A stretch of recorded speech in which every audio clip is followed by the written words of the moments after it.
Hello, everyone. My name is Corey Sanchez-Smith. I'm the owner of Heart Shift Consulting, where we cultivate choice-filled lives through heart work. Welcome. I'm thrilled you're here. And if you haven't already, be sure to subscribe to our YouTube channel so you can stay up to date with all of the content we have planned for you. Exciting videos like this one with my friend, Tracey Nance. When I met Tracey, she was a fourth grade teacher and making quite a buzz in her district for her exceptional teaching and leadership. In fact, shortly after we met, she became Georgia's Teacher of the Year for not only one, but 2 terms. It was in that position, using that platform, that I really gained a lot of respect for her. She started standing up for causes that she believed strongly in, and she started listening to her constituents and standing up for things that they wanted to have said. And it wasn't always popular, and she really didn't always get the best feedback back, but she did what she knew in her heart was right. And I really wanted to make sure that she was a part of this channel because of that. You may be wondering, why would someone focused on social emotional learning implementation like myself have a video that is about teacher voice and advocacy? The truth is, when I partner with districts and schools, really if anyone's doing SEL work, one of the primary goals is to make sure everyone feels heard, seen, and understood.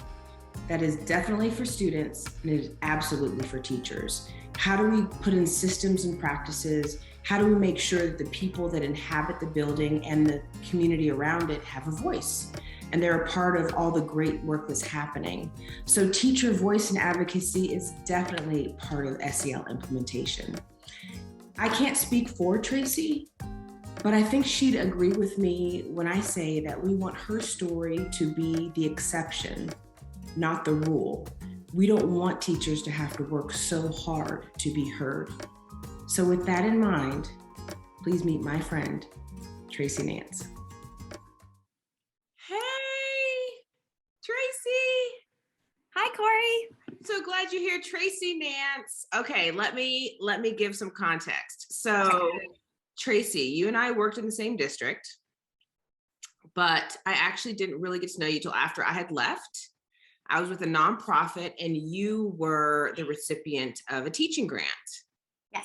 I remember clearly sitting in your classroom and just loving all of it, loving you, loving your kids, loving the way it felt, and it just being an awesome experience. So fast forward to current day, because that was several years ago. We don't need to do any math, no math. Current day, we have this verbiage bubbling up, right? Like the Great Resignation and the Big Quit, and we have an epidemic of teachers leaving the profession. So I immediately went to you, because what I know, what you know, is that teachers feeling a lack of agency, a lack of decision-making power is part of the reason, not the only reason, but part of the reason why good teachers leave. And you have navigated a path where your voice is heard and you are able to dig into things that you care about. So I really wanted to start with you, just catching us up on like how you found your way to education, what you were hoping to achieve. What was the beginning like for you? So I really didn't know that I wanted to be a teacher leaving college. Instead, I thought I was going to go ahead and get my PhD in sociology and write all of these articles that policymakers would listen to.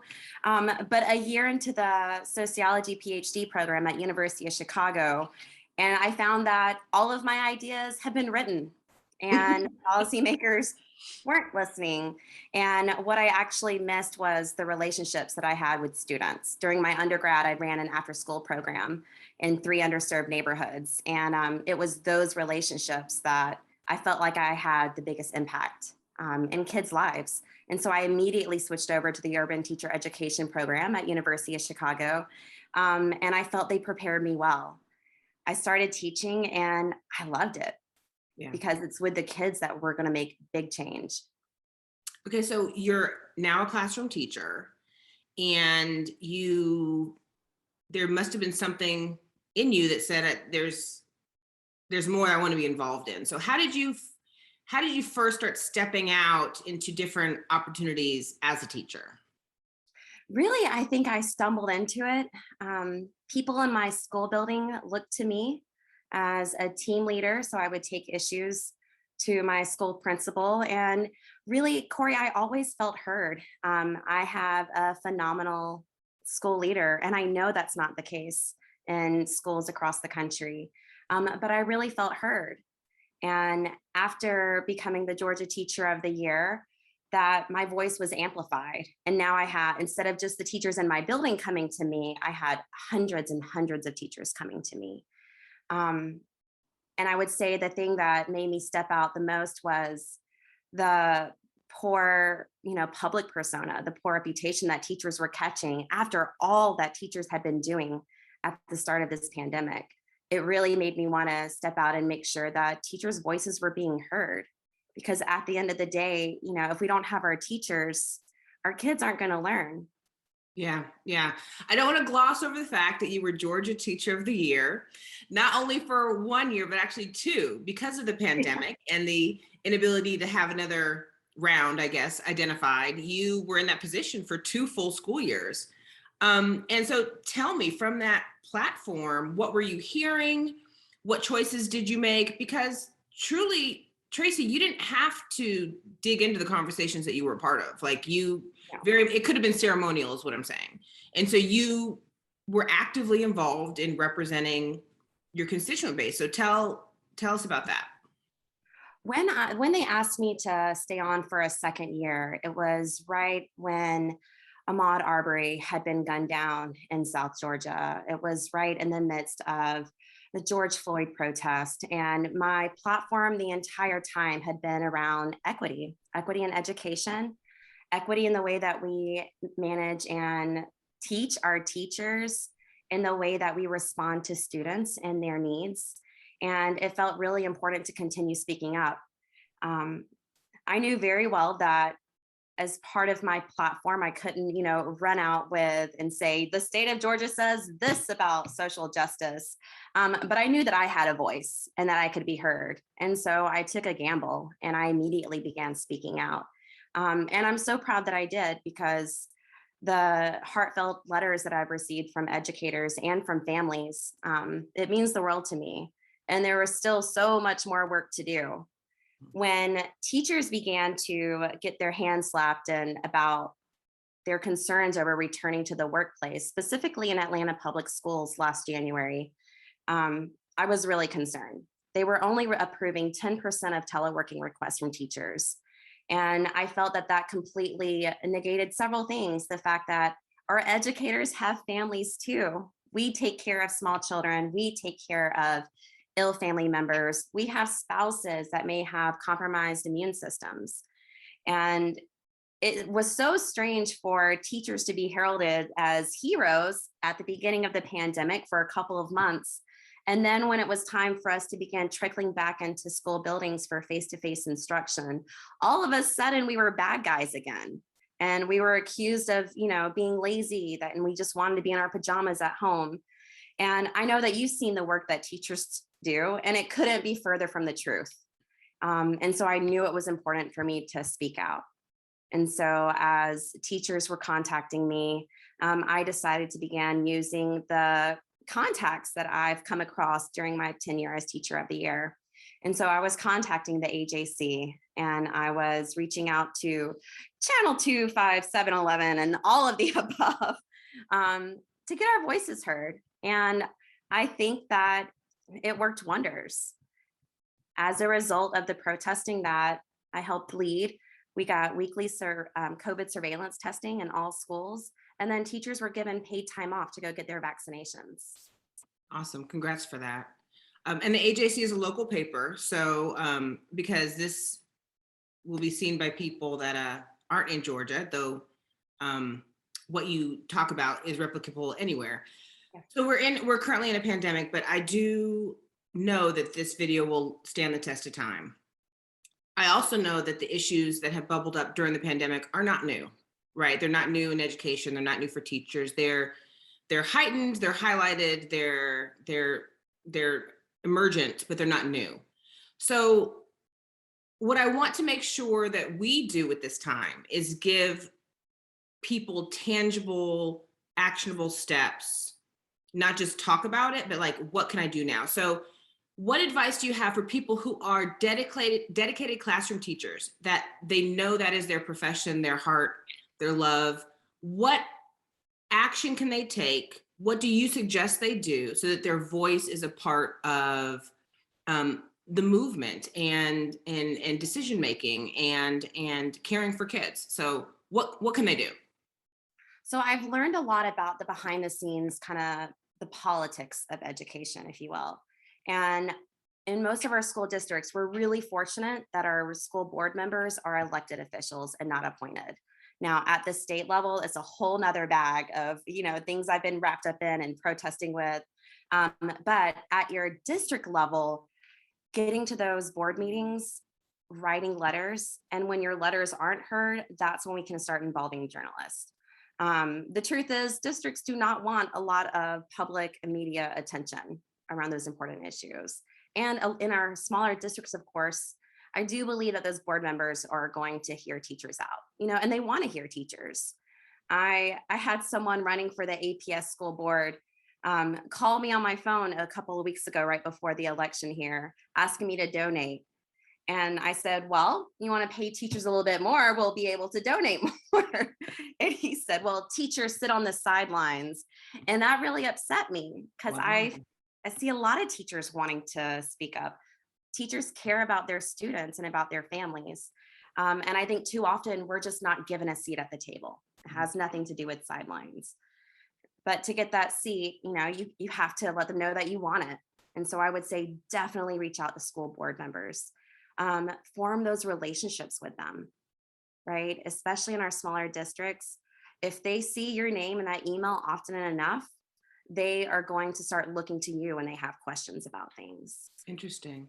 And I believe that some districts also have teacher advisory councils, right? Like there are maybe some already preset ways to give feedback to those making decisions. Yes. And I would say, in terms of those, you reach out and ask to be a part of it. Especially if you're a member of a large district, you might not even know that that exists in your district. But I would say to reach out and ask to be a part of those gatherings because it's so important. And even from a school to school, level basis, there's differences across the board. And what's happening in one school may not be the case in another. But that doesn't make it any less important. And if you're not catching anyone with your principal, then keep pushing. Awesome. All right. So you made the choice to leave the classroom. We Yeah. love teachers that keep teaching. Sometimes we leave. Yes. So catch us up. What are you doing now? What do you hope to continue to do in the future? How do people get in touch with you? So I feel like the decision was made for me, Corey. Okay. And in fact, I'm still paying a monthly storage fee with all of my classroom things in it because I don't plan to be gone very long. But due to a bunch of personal things going on with my life, I'm Tracey Nance now, no longer Penley. I decided to take this year to really acclimate my kids to our new schedule and to apply for my EDD in education, leadership, and learning. So my plan is to keep learning and to fill in the gaps around all of the politics and leadership pieces of education that I don't know yet. I'm the first one to admit that we are all still learning, and we are all still, I want us to all love our mistakes and keep learning from them. And boy, have I made some good mistakes that I am learning from. But yeah, I'm ready to take that next step and to get the credits behind my name to make my voice even louder. So, for our students. In the state of Georgia itself, I am regularly upset by the fact that our state school board is governor appointed. And when the state school board is governor appointed, it is very difficult to have any of these issues that are up right now truly heard out. Last year, I was actually served as a ex officio member of the Georgia School Board. And what that meant was that I could be there, I could speak, but I couldn't vote. And the critical race theory ban that they passed, they put out a letter the evening before, which wasn't even sent to me. A member of the local newspaper had to share it with me. They convened less than 24 hours later, and I spoke out against it, but I wasn't heard. And that ban was able to be passed. And now there are all types of issues that are scary, especially if you're a teacher in the classroom. We don't want to have to tiptoe around issues such as equity, right? Or activism, or any of those things. Even as a fourth grade teacher, I was teaching my students that they have agency and they can reach out to their representatives and they can tell them what's on their mind. And assignments like that are in the crosshairs right now. And so I Right. think it's more important than ever to have educators that are committed to their students' growth and to equity in the classroom, leading the charge for our kids who are all too often not heard. Okay, well, drop your handles. How do people follow you? How do they reach you? Tell us about that. Yeah. On Twitter, you can reach me at 2020 GATOTY. That's 2020 Georgia Teacher of the Year. And on Instagram, you can find me as Tracy Face. And what I'm hoping to do is to get my doctorates and to get back into a school building and to help continue to lead this charge because I All believe in right. it more than anything.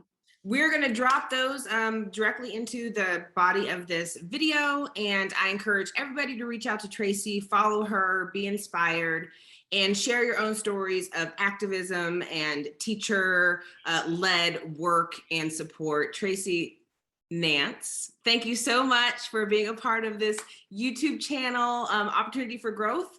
And we'll be watching you. Can't wait to see what's next. Thanks so much, Corey. Yay! Bye.